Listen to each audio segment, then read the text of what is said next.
सिंधु माथिरी ते तहक़ीक़ जे सिलसिले में आउं रुख सिंधी अवां सां मुखातिब आहियां। अॼु पाण इन ते ॻाल्हि ॿोल कंदासीं त सिंधु सभ्यता जे दौर में हितां जो समाजी निज़ाम कीअं हुयो, हुकूमती निज़ाम कीअं हुयो, छा हिते का बादशाहत हुई या जमहूरी निज़ाम हुयो। इन बाबति पाण आर्कियालॉजी जे माहिरनि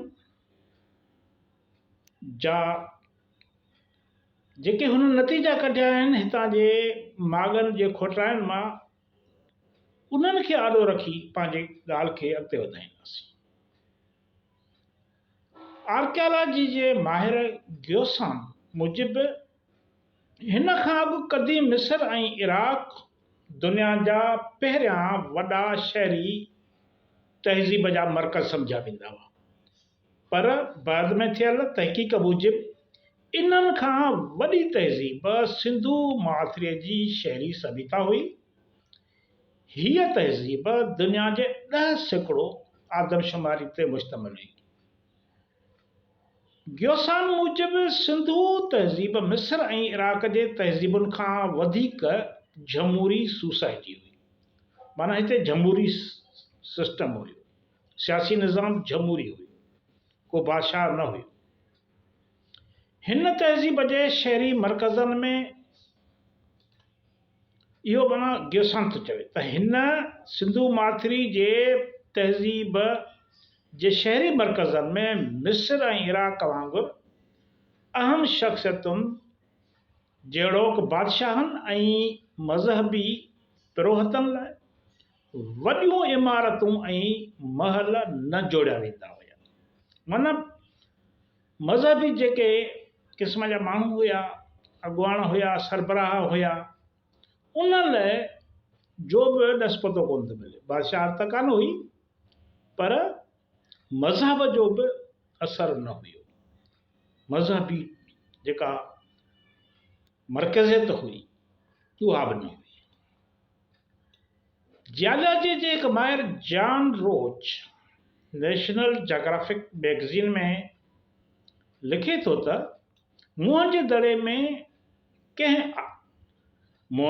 में कंहिं आलीशान महल, मंदर या यादगार क़िस्म जे मुनारनि जी गैर मौजूदगी साबित करे थी त हिते बादशाह या राणीअ जो तख़्त ताज न हो। साॻी तरह प्रोफेसर जोनाथन मार्क कैनवायर मूजिबि मुंहं जे दड़े जे आसारनि में राणी या राजा जी गैर मौजूदगी मां इहो नतीजो कढी सघिजे थो त मुंहं जे दड़े खे हिकु शहरी रियासत तौरु मुख़्तलिफ़ महलनि मां पाड़नि मां चूंडियल माण्हुनि वसीले हलाए वेंदो। जॉन रोच ऐं प्रोफेसर जोनाथन मार्क जी इहा तहक़ीक़ ॿुधाए थी त चूंडियल जमहूरी तर्ज़ हुकूमत जा ख़ालिक़ बि सिंधु माथिरी जा रहिवासी हुआ। चूंडियल जमहूरी तर्ज़ वारी हुकूमत जा ख़ालिक़ सिंधु सभ्यता जा वारिस हुआ। दुनिया जी पहिरीं समाजवादी रियासत सिंधु माथिरी जे माण्हुनि क़ाइमु कई,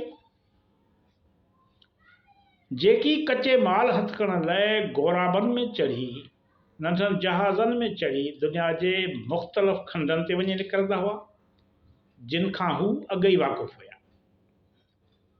ॿाहिरीं दुनिया लाइ सिंधु माथिरी हिकु मिसाली मुल्क हुयो। इराकी तहज़ीब जे माण्हुनि लाइ सिंध जो मुल्क मोतबर हैसियत रखंदो हो। हू सिंध सां पंहिंजूं रवायतूं ऐं किसा मनसूब कंदा हुआ। बाबली तहज़ीब ते इराकी तहज़ीब ते सिंध जे सुधरियल सभ्यता जो वॾो असरु हुयो। इराक जे माॻनि मां लधल हिकु कुतबे में सिंध जी साराह कुझु हिन रीति मिले थी।